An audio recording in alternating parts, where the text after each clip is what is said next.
Yo siempre contrato a alguien no por lo que sabe hacer, sino por lo que creo que puede aprender. Mi guía es captar la atención. La cultura es el resultado de la estrategia. Al final es la incapacidad de planificar y de definir una estrategia de una forma correcta. El principal problema es el miedo a lo desconocido. Yo nunca he trabajado para una empresa, jamás he estado en plantilla. He tenido muy claro siempre que no quería socio. Cuando una persona tiene muy clara su estrategia, la gente que necesito la contrato.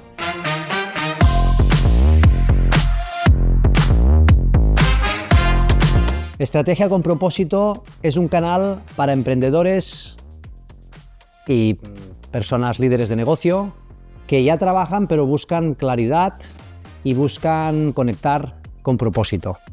Hoy tengo un invitado especial y creo que esto va a ser una masterclass. Tenemos a Francesc Rufas. Mucho gusto, encantado. Que está a caballo entre la formación y también la empresa privada. Él es consultor estratégico y es un placer tenerte aquí. Un placer igualmente, gracias por invitarme, estoy muy contento. Y me gustaría empezar por preguntarte, ¿quién es Francesc Rufas? Yo soy un profesional de la formación y que al mismo tiempo me dedico desde hace casi 30 años a la consultoría para empresas a nivel estratégico. He trabajado para más de 180 empresas. Hemos trabajado en prácticamente unos 120 proyectos, un trabajo que compagino y que trabajo a caballo con la actividad docente. Vamos a hablar de estas dos facetas que tienes, de empresa y de docencia. ¿Qué te ha traído la empresa que lo has podido llevar a la docencia? Ha sido una simbiosis perfecta, porque fíjate que al final todo lo que es mi trabajo con las empresas me ha ayudado a ofrecer a mis alumnos, a través de mis clases, tanto en los programas de MBA como los programas donde tienes ya un perfil de profesional, que es una persona directiva que busca precisamente esa experiencia profesional aterrizada a lo que es la actualidad y la realidad real del día a día de las compañías. Esto lo están buscando. Yo creo que tendría que ser obligado que un profesor haya tenido un bagaje a nivel de empresa. Debería serlo, ¿verdad que parece que sí? Pero en cambio es lo contrario a la estrategia que tienen muchas universidades hoy en día. Oye, vamos a ponernos por el lado de la docencia. ¿Qué crees que aporta la docencia al mundo de la empresa? Yo creo que ha mejorado mi capacidad de explicarle al cliente con palabras sencillas dónde tiene el problema y dónde puede encontrar la solución a ese problema. Es decir, comunicación. ¿Crees que tiene que estar vinculado? Es completamente vinculado. Al final, por un lado, la formación te ayuda a mantener un control muy, muy fuerte de las bases de la teoría empresarial y de la teoría de gestión empresarial. Y por otro lado, la explicación, digamos, a los alumnos te ayuda a continuamente refrescar e incluso aportar nuevas ideas sobre esas bases teóricas que han desarrollado otros y que te permiten acabar creando tu propia filosofía y tus propios valores que al mismo tiempo contribuyen a enriquecer aún más toda la labor docente. Oye, te voy a poner un caso. Imagínate que hay un emprendedor que tiene un negocio que le funciona. ¿Tú crees que los emprendedores, en este caso, este emprendedor que no ha estudiado nunca, vamos a decir que ha empezado desde cero y tal, pero no ha hecho una formación reglada, no ha hecho un máster, por ejemplo, ¿tú crees que el hecho de hacer una formación tipo máster le podría dar un punch, un extra a nivel de su negocio? Es decir, ¿crees que le podría mejorar el negocio? Solamente lo creo, lo afirmo. Es un antes y un después. Una vez tú tienes la capacidad de comprender las bases del funcionamiento de una empresa, tienes la capacidad para gestionar esa empresa de una forma mucho más, obviamente, aterrizada, mucho más real y mucho más, digamos, acertada. Es necesario la formación empresarial en los equipos directivos y es absolutamente fundamental.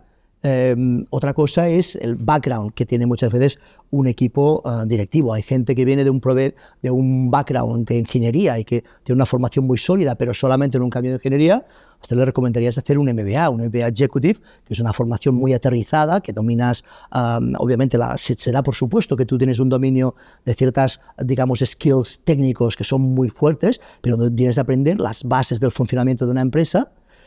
Y te da al mismo tiempo este conocimiento, este dominio de las soft skills, desde la negociación a la forma de manejar el equipo, que te aporta un valor agregado en la forma en que gestionarás tu empresa. Oye, has tocado el tema de las skills, ¿vale? Explícame un poco ¿Qué diferencia hay entre las hard skills y las soft skills? Las hard skills tienen que ver con conocimientos técnicos, aplicables a Por ejemplo, idiomas. Tienen que ver con si sabes inglés, si dominas, digamos, determinados idiomas o determinados lenguajes de programación, o si tienes, por ejemplo, un conocimiento técnico a nivel, por ejemplo, de gestión de producción determinado. Eso es lo que, en principio, desarrolla la hard skill. es eso que estudias, que tienes que... Contabilidad. Exacto. Eso es un hard skill. O que tengas, por ejemplo, la capacidad de hablar un idioma extranjero. Eso es un hard skill. O que tengas, por ejemplo, el dominio de una herramienta informática como el Office, como el paquete Office. O hacer webs, o una tema legal. Exactamente. Entonces, evidentemente, un manager tiene que tener un dominio de hard skills muy vinculados a su negocio. Yo siempre digo que un gerente de una compañía no tiene que saber hacer nada, pero tiene que saber lo que tienen que hacer los demás. Esa capacidad de tener los conocimientos amplios y suficientes, digamos, en todas las áreas de gestión del negocio, un gerente las tiene que dominar. Estos serían las hard. Eso serían hard skills. ¿Sí? Las soft. Las soft skills tienen que ver con, básicamente, la cosa que podríamos llamar que tiene más que ver con la forma de hacer, ¿no? Es decir, cómo te relacionas con las personas, ¿vale? ¿Cuál es tu capacidad, por ejemplo, a la hora de vender? ¿Qué capacidad tienes de estructurar, por ejemplo, un speech y a lo mejor un mensaje que quieres transmitir a nivel comercial o a tus trabajadores?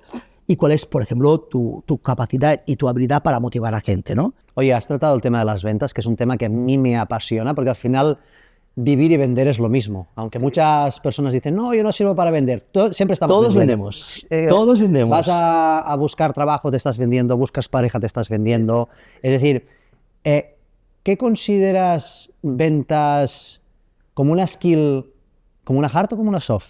Las dos cosas, porque al final hay una serie de variables que tienen que ver, ¿no? Cómo preparas una venta. Tienes que tener una planificación, tienes que tener un conocimiento script, ¿no? un clarísimo guión de tu producto. Tienes que ser capaz de diseñar tu speech comercial y organizar la forma en que presentas tus argumentos siguiendo un orden que puedan llegar a un resultado que funcione, ¿no? Eso es una hard skill, sin duda, esa capacidad, ese conocimiento que tengas de tu producto para poder ver cuando llegas a una empresa cuál es en función del análisis que puede hacer de una forma a veces un poquito por encima, de cuáles son las necesidades que observas, cuáles de los productos que tú vendes encajan mejor con esas necesidades y pueden ser más recomendables. Porque a veces el cliente te pide una cosa, tú eres consciente de que esa cosa no le interesa y que lo que le interesa es otra. No porque te interesa a ti, sino porque es lo que entiendes que realmente ese cliente va a necesitar de una forma más marcada, ¿no? Entonces, la capacidad de interpretar las necesidades de las empresas, la capacidad de interpretar los problemas y saber qué productos propios de la compañía pueden encajar mejor con esos problemas. Eso es un hard skill. Implica dominio del producto, implica dominio del sector y de las necesidades del sector, implica un conocimiento potente de la tecnología. Oye, ¿con qué te quedas? ¿Con soft o hard? A las dos. ¿Y si solo pudieras escoger una? Sin duda las soft skills, porque evidentemente lo que necesitaría es un buen conocimiento de relación con las personas y de darme a conocer y de relacionarme con la gente que no conozco. ¿Y cómo ves el mercado hoy? Es decir, ¿cómo están las soft skills en tus alumnos, en las empresas que haces consultoría, eso que tienes relación con ellas? Vamos a decir, el mercado en general, desde tu visión, ¿cómo ves las hards y las softs? Es que, claro, las hard skills se aprenden en la universidad, se aprenden en la escuela, se aprenden con la práctica profesional. Hay gente que las tiene y gente que no las tiene. ¿Qué nos encontramos hoy? Que cada vez más la formación que se da a nivel técnico de cada campo es muy especializada. Se da un nivel de formación muy potente, con un nivel de dominio muy marcado, pero en áreas muy concretas. Entonces, cuando el cliente, la persona, sale de esa área de conocimiento y tiene que, por ejemplo, como es el caso de un manager, como es el caso de un directivo, dominar más de un área, se encuentra más limitado. ¿Crees que la especialización es la ventaja y el mal de hoy en día? Es posible. Tal vez. Lo que falta es una educación de management en general mucho más amplia. Yo, por ejemplo, doy clases en los grupos de executive de muchas universidades, ¿no? El grupo executive está formado por directivos. ¿Tú crees que tú llegas a la empresa y le preguntas, ¿para usted qué es el marketing?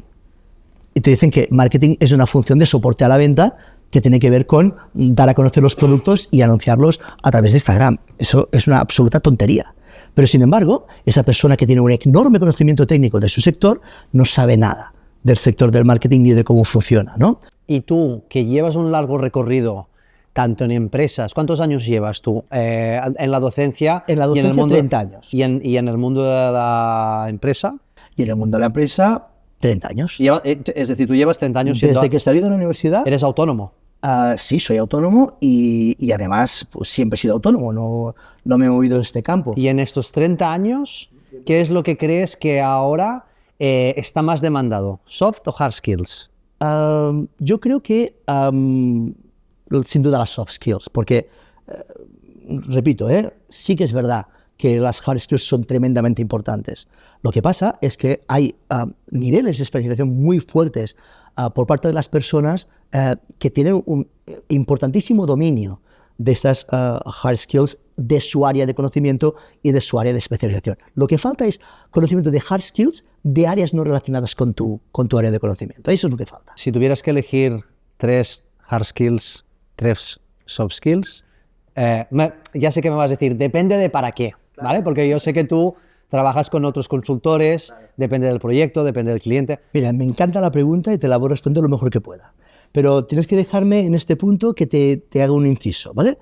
3 no es una buena cifra. Es decir, sé que queda muy redonda, pero una vez más, depende. Depende del campo, depende del sector. Si hablamos de hard skills, sin duda, para mí, una persona que voy a contratar para un trabajo concreto, lo importante es que tenga una base de conocimiento suficiente, de experiencia suficiente en ese ámbito concreto en el que va a hacer el trabajo. Pero la pregunta es, ¿buscas que sepa hacer todo? No, porque ya aprenderá.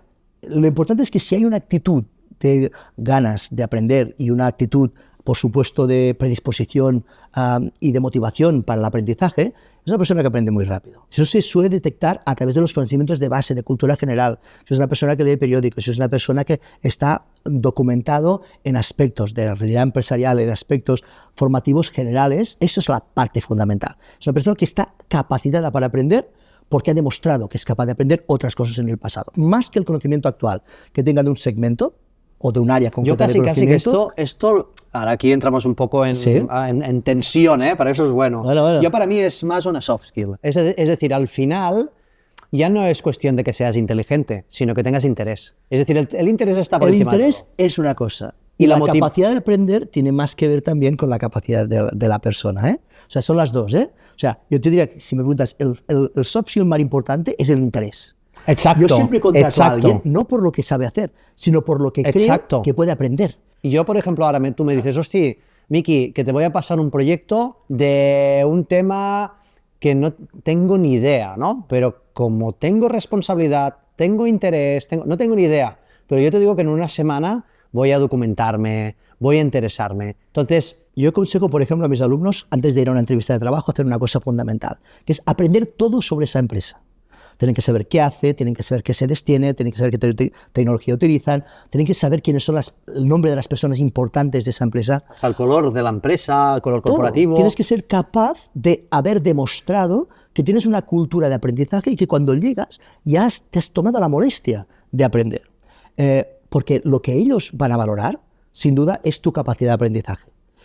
Pero lo que tú tienes que demostrar para poder comunicar esa mejor capacidad de aprendizaje es el interés. Cuando tú demuestras que has investigado el sector, que has investigado la empresa, tienes mucho ganado. Porque no me interesa si sabes hacer o no un manejo de un programa propio que tenemos en la empresa. Si lo sabes, ¿no? Nosotros estamos utilizando, yo qué sé... Si CRM de tipo tal, pues si lo sabes, perfecto. Pero si no, aprenderás. O sea, es más importante tu capacidad de aprender y las ganas que tengas, por supuesto, esa motivación que tengas para estar ahí, que eso es importantísimo. Yo en una carta a lo mejor, en una carta de intenciones, cuando tú vas a trabajar por una compañía, ¿qué es lo importante?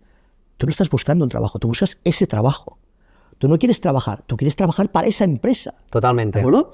Tú no puedes ir a una empresa y decir, bueno, es que ahora busco esto, pero si se me sale otra cosa, te van a descualificar más veces por overqualification, que es la sobrecapacitación o el hecho de que vean que mañana estás aquí, pero el pasado igual ya te interesa otra cosa y te vas, que no por underqualification, que significa que tienes que demostrar que no solamente estás preparado para hacer ese trabajo, sino que te vas a quedar.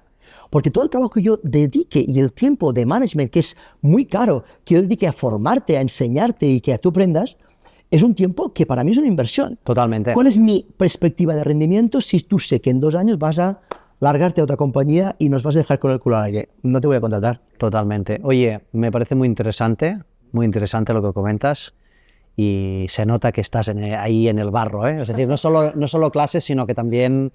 te quería preguntar, en los últimos 10 años, ¿qué ha cambiado más en los alumnos? ¿Qué percibes tú que ha cambiado más, dentro de tu opinión, a nivel de capacidad, a nivel de actitud y a nivel de atención? Es mi guerra. Mi guerra es captar la atención. Y ya he desarrollado técnicas, porque ya intento llamar la atención de la explícame. forma posible. Mira, trabajo con inflexiones continuas de voz para quitas un poco un nivel de tensión en el discurso importante, ejemplos continuos con las empresas en las que trabajas, intentas hacer un tipo de discurso que en sí mismo no sea plano, que no aburra. Para mí, trufar mi discurso y mis clases con pequeños ejemplos, con pequeños mini casos que básicamente despiertan el interés del alumno, consigues que la curva de atención se mantenga alta lo más alto posible. Y aún así, te encuentras el alumno que está jugando a un videojuego con el móvil. ¿Y tú qué? Le coges el móvil y se lo quitas. Y dices, no puedes. Sí, me enfado mucho porque les dices, es que esto no lo puedes hacer. Porque ya no solamente porque es un insulto personal para alguien que se está esforzando. Totalmente. Sino porque además estás permitiendo que un elemento que no te aporta nada, como ese mensaje que te están dando de Instagram, pues en realidad entorpezca una inversión que estás haciendo, que te cuesta un dinero de cada clase que estás recibiendo conmigo y que por tanto te cuesta un dinero a ti o a tus padres. Y eso no deberías consentirlo. Oye, crees que estás formando como formador para un mercado real? ¿Crees que... yo sé que el tipo de formación que tú haces está muy cercana, ¿vale? Que quizás no te hablo tanto de las clases que tú impartes y no es cuestión tampoco de criticar gratuitamente, pero ¿tú crees que la formación, vamos a decir, preuniversitaria, los grados, la formación más básica, crees que está acercada al mundo real? Están mejorando. Es decir, si tú analizas ahora mismo los programas formativos de cualquier instituto, ya te encuentras con un tipo de enseñanza donde a los alumnos ya como base se les enseña a hacer un DAFO, se les enseña un poquito de educación financiera, están aprendiendo cosas relevantes sobre management y gestión de negocios. Es decir, ya no es como antes, que era la tabla de los Reyes Godos, te lo aprendes y lo vomitas. No, solamente pero cultura pero de vamos a tocar un poco, sí. Vamos a tocar un poco la fibra. ¿Cómo puede ser que un profesor que está enseñando algo que muchas veces no ha practicado en un mercado laboral real, te puede explicar cómo funciona temas de inversiones, temas de DAFO? Es decir, ¿cómo te puede explicar? Para mí hay un desajuste entre lo que los programas formativos intentan que los profesores expliquen y la formación real que tienen los profesores. Por ejemplo, yo estoy viendo gente que está en sus colegios, ¿no? Institutos, intentando enseñar inglés y ellos mismos no tienen el nivel de inglés mínimo que deberían tener para poder hacer esa formación en inglés o de inglés a sus alumnos. Es decir, ¿que estás de acuerdo con los programas? Estoy de acuerdo con la mayor parte de los programas. ¿Y crees que están bastante actualizados?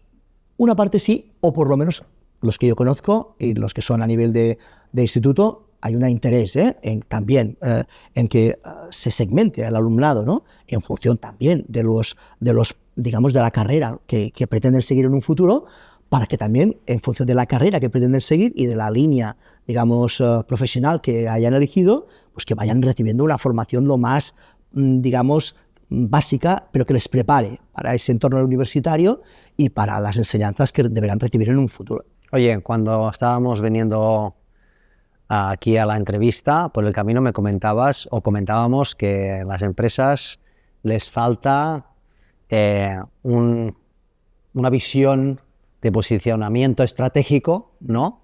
Y conocer... ¿Qué dirías que falta a las empresas? Es decir, tú como consultor... Falta estrategia. ¿Qué es la estrategia? La estrategia es, al final, saber dónde quieres ir y cómo vas a llegar ahí. No es más, ¿sí? Dame un ejemplo. Imagínate que tú quieres crear, obviamente, una empresa o que quieres montar... Ya la tengo montada y voy vendiendo, pero yo te digo, sí... ¿Quieres que deberías aumentar las ventas, no? Por ejemplo. Y generar mejor negocio. Pues tienes que entender que eso tiene que desglosar en una serie de actividades, que unas son previas, unas son posteriores, ¿no? Pero que tienes que desglosarlo. Vamos a montar una estrategia muy casera, muy simple, pero vamos a aportar calidad. Es decir, van actuando sobre la marcha. Exacto. Van actuando sobre el día a día. Hoy surge este problema, haremos esto. Mañana surge otro, haremos aquello. Mañana surge no sé qué otra liberación. No se paran en pensar por qué aparecen esos problemas, sino que están tan pendientes del problema que dedican el 80% del tiempo de management a solucionar problemas que aparecen. No se preguntan qué ha causado ese problema de fondo y cómo, a través de la planificación, tú podrías evitar que ocurriesen para poderte centrar realmente en ganar dinero. ¿Cómo revisamos la estrategia? ¿Cómo montamos la estrategia? Ya sé que esto podría dar para... Mira, pero vamos yo a soy simplificarlo asesor, mucho. por tanto, mi trabajo es asesorar estratégicamente a las empresas. ¿Qué es lo primero que tienes que saber? Pues que no funciona. Que no funciona. Tienes que analizar, obviamente, las evoluciones de datos, de ventas, de KPIs, de cada una de las áreas de la empresa, aspectos cuantitativos, aspectos de devoluciones de clientes, aspectos que pueden tener que ver con comentarios de clientes. Tienes que saber dónde están las áreas de fricción que impiden o que hacen que esa empresa de camisetas no tenga el resultado que busca, por qué no está entrando en esos canales, obviamente donde hay unas fricciones y unas restricciones que se están aplicando y que le impiden entrar con profundidad en esos canales. Y, por supuesto, por tanto, lo primero es conocer las causas. Y ahora, por ejemplo, te traigo aquí los números, lo que estamos vendiendo, a las Que zonas... los empresarios no leen. Exacto. Te dirán, hazme un resumen, ¿sí o no? O dame los 3 datos importantes, porque ellos consideran que su tiempo tiene que dedicarse a resolver problemas. Esa generosidad de que hablábamos antes, esa capacidad de trabajo, tiene que implicar que antes de empezar todo esto, tienes que dedicar el tiempo que necesita a analizar y comprender el problema y las causas. Es que no tengo tiempo, porque eso te lo encuentras. No tienes tiempo porque te pasas el día resolviendo problemas. Si dedicas algo más de tiempo, podrás aprender la causa de los problemas y evitaremos con protocolos, con cambios en la tecnología, con modificaciones en sistemas de trabajo, que ese problema vuelva a reproducirse. Es decir, ¿que es bueno pararse? ¿Es bueno? No, es esencial. En la vida hay que parar y analizar. ¿Dónde estoy? ¿Por qué estoy aquí? ¿Qué es lo que son las causas fundamentales de lo por qué no estoy más allá, ¿no? Y este tiempo es un tiempo que debes tomarlo cuando sea, pero tienes que tomar ese tiempo de parar y analizar para poder a partir de ahí establecer un camino estratégico que te permita encontrar esas soluciones. Como consultor, ¿qué principales males estratégicos encuentras? Para tener una estrategia no es lo mismo que tener un objetivo. Las empresas tienen objetivos, pero no una estrategia. ¿Cuál es la diferencia entre un objetivo y una estrategia? Que un objetivo es ganar más dinero, reducir más costes, obtener este resultado, pero no saben cómo llegar ahí. Y si saben más o menos cómo llegar, no han tenido el tiempo, ni las ganas, ni, por supuesto, no le han dedicado los suficientes recursos a detallar esos caminos, esas etapas, de forma que todo su equipo sepa que el camino es ese, se puedan también comprometer en darse tu opinión, en darte su opinión en relación si entienden que esa fórmula, ese camino es posible o no es posible. Pueden incluso proponerte caminos estratégicos alternativos que pueden incluso ser más válidos que el que tú propones. No dedicas tiempo a eso, ¿no? De forma que tú vas dando direcciones. Tú haces eso, tú haz aquello, tú haz aquello otro, ¿no? Pero en el fondo nadie sabe por qué está haciendo aquello. El único que tiene el camino estratégico más o menos en la cabeza es el gerente. Pero el gerente ni siquiera ha dedicado un tiempo a ponerlo por escrito, no ha dedicado un tiempo a explicarlo a la gente, no ha tenido dedicando un tiempo a buscar qué recursos te hace falta para darme este objetivo en el tiempo que te doy. No han podido dedicar ese tiempo y, por tanto, eso es un trabajo que hay que hacer. Hay un trabajo estratégico de al menos ponerlo... La planificación, que implica poner todo esto en un plan por escrito, desarrollado, con objetivos, con tareas, con responsables, con presupuestos. Esto mismo, este documento ya te soluciona. Ya está. Es decir, solo elaborar esto porque ya estás mirando todos los checks, y ¿no? Primero explorar los caminos. Para explorar los caminos tienes que ser consciente de cuáles son las opciones. Tienes que hacer un trabajo de investigación. Nos falla este proveedor. Vale, pues pregunta número 1. ¿Por qué nos falla? ¿Es un problema nuestro? ¿Estamos pasando mal los pedidos? ¿Estamos entregándolos en el último momento? ¿No le damos tiempo a planificarse? ¿El problema puede ser de él? En ese caso es un problema de organización. ¿Le podemos ayudar para que a lo mejor deje de cometer esos problemas de entrega? ¿Es posible que podamos mejorar los formatos, la forma en que hacemos las solicitudes a ese cliente? Si no, la siguiente pregunta es, ¿existen proveedores alternativos? Y si los existen, hay que dedicar tiempo a buscar quiénes son esos posibles proveedores alternativos, con qué condiciones trabajan e intentar obtener tanto las muestras como las entrevistas con esos proveedores para observar la posibilidad de trabajar a lo mejor es con 2 o 3 proveedores, digamos, que puedan alternarse y que puedan estar los unos conscientes de que si fallan y que cometen errores, está otro que está preparado ahí para tomarte el puesto, ¿no? ¿Tú crees que los emprendedores se encuentran solos? Evidentemente la soledad es algo implícito en el ser humano pero que tú tienes que saber gestionar. ¿Tú te has encontrado solo o te encuentras solo? Cuando tienes que tomar una decisión. Yo, en este caso, claro, yo soy un gerente de una empresa pequeña, pero soy un gerente y a la hora de tomar decisiones, la responsabilidad me pesa en mí. Eso es una soledad. Tengo que ser consciente. ¿Cómo lo podemos combatir esto? Al final es tener la conciencia de que tienes que compartir las cosas con otras personas, tienes que tener tu círculo. Pero con tu pareja, con Puede los ser la amigos, pareja, porque tampoco puedes estar dando la chapa. Hostia, me ha pasado esto. A los amigos mejor no darle la chapa, pero a la pareja se le puede dar un poco. Un poquito, ¿no? Un poquito. Sí, y a veces tienen buena intuición y dan algunas recomendaciones. Y en el caso de mi mujer mucho, porque ella es muy profesional y conoce muy bien el negocio y sabe muy bien lo que hace. Pero me estoy refiriendo sobre todo a ese entorno dentro de tu empresa, de personas que están básicamente a nivel directivo, ¿no? En posiciones que están relacionadas, tu jefe de ventas, tu jefe financiero, tu responsable de logística, que sabes que tienen buen criterio, ¿no? Y con los que compartir la información, exponer de alguna forma. Insisto, está bien, ¿eh? Está bien, pero insisto que es un perfil, pero imagínate que yo estoy solo. Nunca estás solo, repito. Aunque tengas profesionales que son externos, freelance, por ejemplo, yo soy emprendedor, claro, y tengo. Pero trabajas con Gerard, sí, trabajas con gente que son freelance, que están contigo. A lo mejor no son trabajadores en sus negocios, pero tú siempre puedes formar lo que se llama un consejo de dirección. Aunque no sea oficial. Tú puedes ser un gerente unipersonal y decir todas las decisiones pasan por mí y yo tomo todas las decisiones, o puedes decir yo formo un consejo de dirección. Muchas veces en los que yo trabajo formo un consejo de dirección. ¿Qué es un consejo de dirección? Es el consejo de la dirección. Es donde la dirección plantea el objetivo, plantea el problema. A lo mejor yo planteo una posible solución como gerente de ese problema y pido opiniones. ¿Tú qué piensas? ¿Tú qué harías? Esto lo podríamos importar a un emprendedor que está solo y monta un consejo de dirección. Yo tengo 6 trabajadores y todos son autónomos y nos reunimos cada semana. Y cuando nos reunimos, obviamente lo que hacemos es exponer dónde está un proyecto determinado y cómo entre todos podemos encontrar soluciones que pasan por ese proyecto. Pero yo no tengo esta posibilidad, entonces, ¿cómo me recomendarías a mí cómo puedo hacer esta consulta, ¿no? En el consejo de dirección, sin tener consejo de dirección? Es decir, ¿cómo tienes que buscarte un consultor como yo, que por supuesto te escuche y que te ayude a tomar esas decisiones. Si tú en tu empresa, que has marcado tu estrategia y tu cultura de empresa, incorporas a un líder, ¿sí?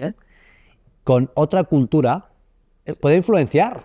Sí, dentro de tu... O se puede dar de hostias con el primero, ¿sabes? Exacto. Claro, exacto. A veces esa persona que entra con ideas frescas puede enriquecer, mejorar el trabajo de lo que es evidentemente el empresario. Eso es lo que hacemos o intentamos hacer los asesores, pero los asesores en el momento en que entramos en contradicción con la forma de ver el negocio por parte del empresario. ¿Forma de ver te refieres a la estrategia? A su estrategia si es que la tiene. Vale. Que a veces su estrategia es no tener estrategia.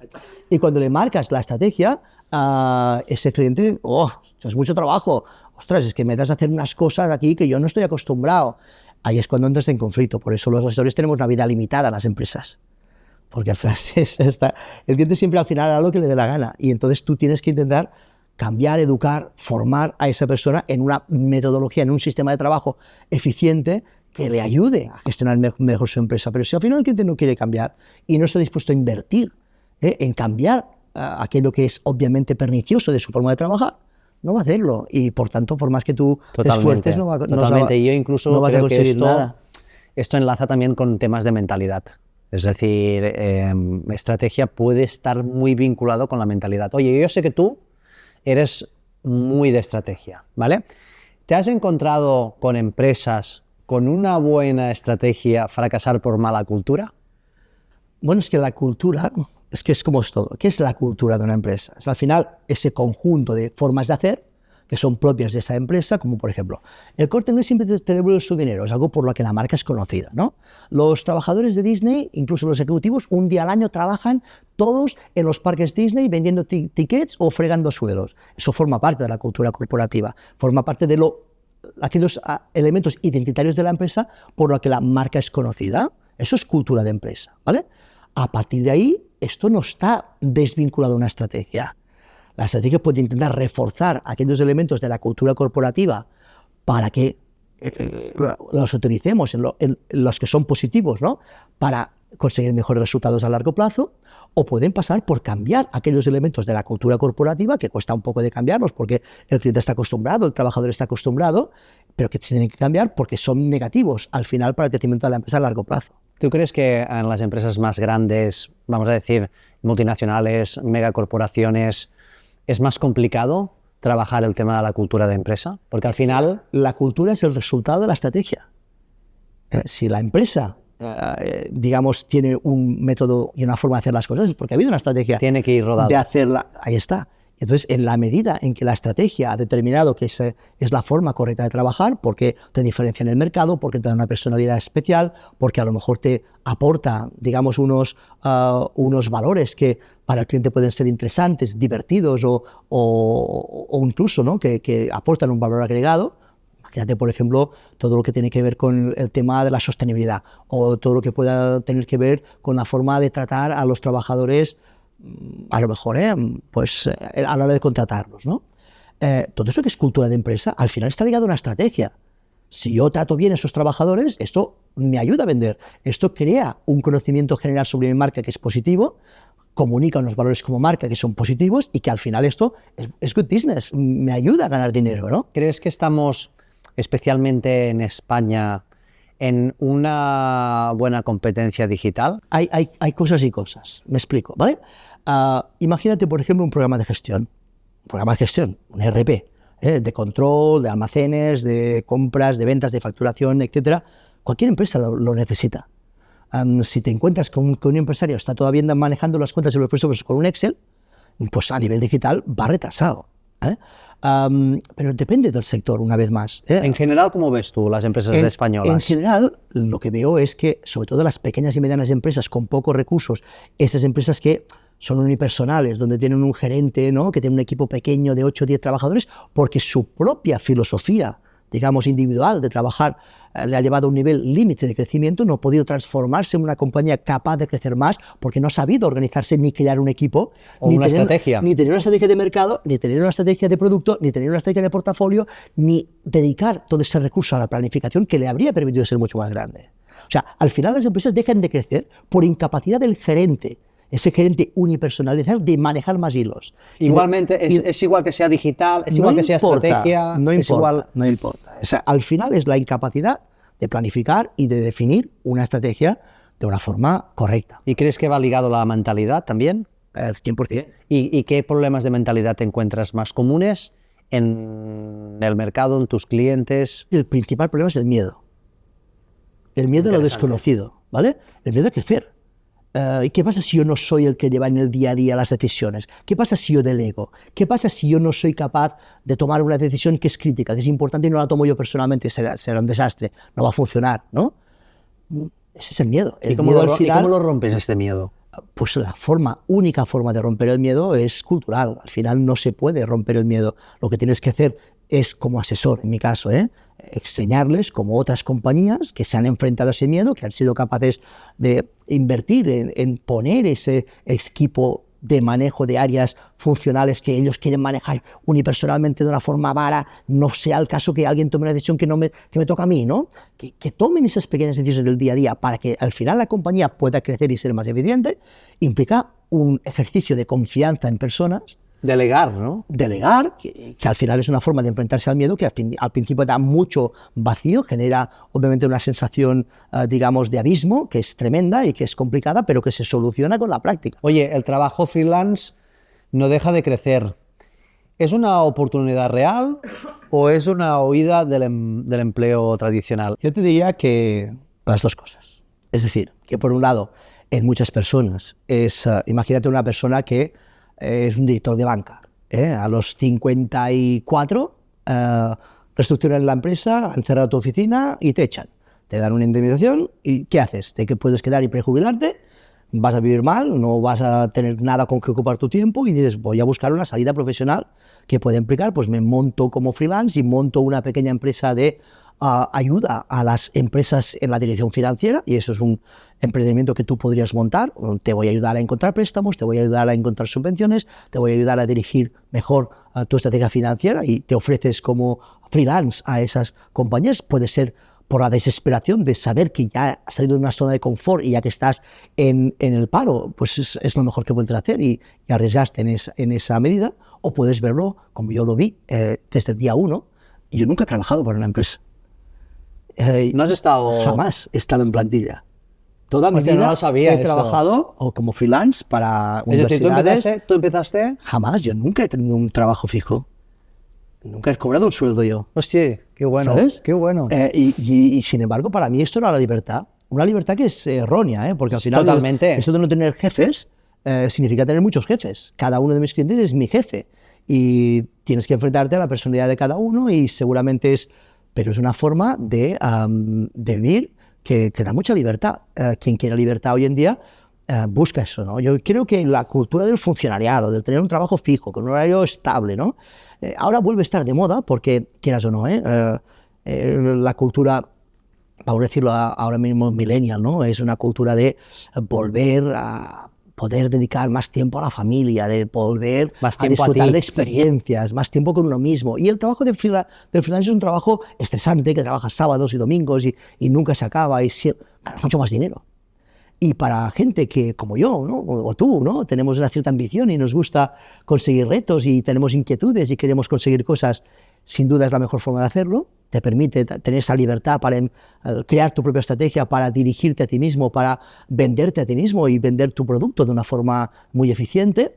Te da flexibilidad, te da rapidez, te da muchas ventajas y, por tanto, es una cuestión muy de personalidad. Yo estoy absolutamente convencido que la personalidad en general en España es una personalidad muy funcionarial. No sé si he dicho algo ahora feo políticamente, No, perfecto. Es una opinión. Me parece un orgullo y una identidad, y al final es lo que comentas tú. Estamos más cerca y estamos conectados con Europa y con Francia. Es una cuestión que en parte también viene del perfil, digamos, demográfico que tenemos aquí, que quieras o no, pues bebe más de extranjeros y que aquí viven muchos franceses y viven muchos italianos, porque no sé si el clima o les queda cerca o por cuestiones tan determinadas. Barcelona, por ejemplo, tiene un pool de creación de nuevas empresas y de nuevos emprendimientos bestial. Totalmente, totalmente. Oye, yo sé que tú fuiste gimnasta. Bueno... ¿No? Aficionado, sí, bueno, pero que y además estos días que te llamaba para hacer la entrevista, no, espera que me pillas en el gimnasio, pero tú igualmente descuelgas, ¿eh? Sí, pero entrenas, tienes vamos a decir, unos hábitos de deporte. Entonces, a mí me gusta siempre preguntarle al invitado, bueno, ¿cómo te ha servido a ti el deporte? Es fundamental en mi vida. Piensa que el deporte, ya para personas que como yo ya tenemos una cierta edad, ¿no? Es que es esencial, te mantiene fuerte, te mantiene activo, te mantiene despierto. El hecho de tener cada día, ¿no? Pues tu pequeño espacio. Tú? ¿Qué entrenas? Yo básicamente hago piscina y hago ejercicios de fuerza y de aeróbic. ¿Y más o menos qué rutina? Más o menos, ¿cuántos Intento días? ir al gimnasio 3-4 días a la semana, un par de horas. Muy bien. Eso es mi noche, porque hay gente que va al gimnasio a lo mejor a las 6 de la tarde, a las 5, yo esa posibilidad no la tengo, pero si tengo una mañana libre o tengo una tarde a partir de las 8 de la noche y puedo ir de 8 a 10, por ejemplo, ahora que mis hijas son mayores y también pues tengo más tiempo libre, pues intento hacerlo. ¿Y tú eres de esos que cuando estás entrenando te olvidas de todo o estás ahí? No, yo estoy contestando correos. Yo estoy en la cinta, en la bicicleta, etcétera, y hay gente que se mete en la sala de fitness y se pone ahí con la música toda pastilla, yo eso no lo soporto, pues claro, yo necesito ese tiempo para poder hacer trabajos ¿Tú haces reuniones mientras haces corrijo deporte? Exámenes. No, tanto como eso no, pero sí que contesto correos, contesto WhatsApps, incluso doy mensajes, hago correcciones de trabajos de mis alumnos, todo mientras voy corriendo en la bicicleta. Oye, ¿qué te ha enseñado el deporte que lo hayas podido aplicar a la empresa, al negocio? Es decir, por ejemplo, en tu etapa de gimnasta o... Disciplina. Lo más importante es la disciplina. Que para conseguir un reto tienes que ser muy constante y que tienes que esforzarte mucho. Y que cuando tú estudias tienes que esforzarte mucho y que los que no somos tan listos, como otras personas que ya nacen súper inteligentes, pues tenemos que dedicarle más tiempo y dedicarle mucho esfuerzo, ¿no? Y estudiar mucho y ser muy constantes. Eso es para mí la clave. y eso lo aprendes en el deporte y además yo creo que, bueno, aunque sea de una forma aficionada, yo nunca he tenido la pretensión de competir ni de, por supuesto, hacer cosas más allá, simplemente es una afición. De jovencito sí que pues lo hacía un poco mejor, ahora pues nada, es puramente mantenerte en forma, pero es una cuestión también de salud y es sobre todo una cuestión de mantenerte con una salud mental muy potente. Es una arma contra el estrés, es una arma contra la depresión, es una fantástica arma, digamos, para un conjunto de cosas negativas que si no las combates, obviamente se de comer, ¿no? El día a día es muy duro. Oye, dentro de tu experiencia, si tuvieras que definir qué decisión te ha dado más claridad, aunque fuera incómoda. Más claridad. Es decir, ¿cuál ha sido tu punto de inflexión? ¿A nivel empresarial, a nivel de Yo diría personal? que a nivel empresarial. Yo en mi vida he tenido mucha gente que ha querido ser socios de mi empresa. Muchos. Nos montaremos por nuestra cuenta, compartiremos acciones, meteré dinero en tu empresa, ampliaremos la base de... No, he tenido muy claro siempre que no quería socios. No porque yo sea intratable, ni sea una persona conflictiva, sino porque cuando una persona tiene muy clara su estrategia, la gente que necesito la contrato. No necesito, digamos, tener un socio. El socio a veces es una... Trabajar con socios siempre es una fuente de conflictos. Te suele dar normalmente conflictos, ¿vale? Entonces es mejor arriesgar y contratar a la gente que te hace falta o buscar en un banco los recursos que te hacen falta para conseguir un objetivo, pero mantenerte fiel a tu estrategia que no tener que dar explicaciones de por qué esta estrategia y de por qué la aplicamos de una forma o de otra. Muy buena. Oye, es un placer tenerte aquí. Podríamos estar, lo sabes, horas y horas hablando. No descarto que nos volvamos a encontrar. Bueno, nos vamos a volver a encontrar seguro. Es un placer escucharte, tu conocimiento, tu expertise. Me gustaría que pudiéramos cerrar este podcast con, si quieres dar un consejo, una recomendación. Ahí tienes tu cámara y me gustaría que pudieras dar, ya sé que podemos dar muchas recomendaciones, podríamos decir muchas cosas, pero ¿qué es una sola idea clara, ¿no?, que podrías dar a nuestros seguidores? Mi consejo fundamental es que os forméis, que no dejéis de formaros, que tengáis un plan estratégico para vosotros mismos a nivel de dónde queréis llegar a nivel profesional, a nivel personal, y que intentéis que ese plan esté lo más detallado posible. Y, por supuesto, pues que tengáis mucha constancia. Al final, ser emprendedor es un trabajo que es una guerra, al final, contra la realidad, contra el mercado, contra la competencia. Sufriréis mucho, os vais a encontrar con nos, os vais a encontrar con problemas no previstos y tenéis que tener la capacidad de superarlo con mucha autoconfianza, con capacidad de tener mucha autoestima y de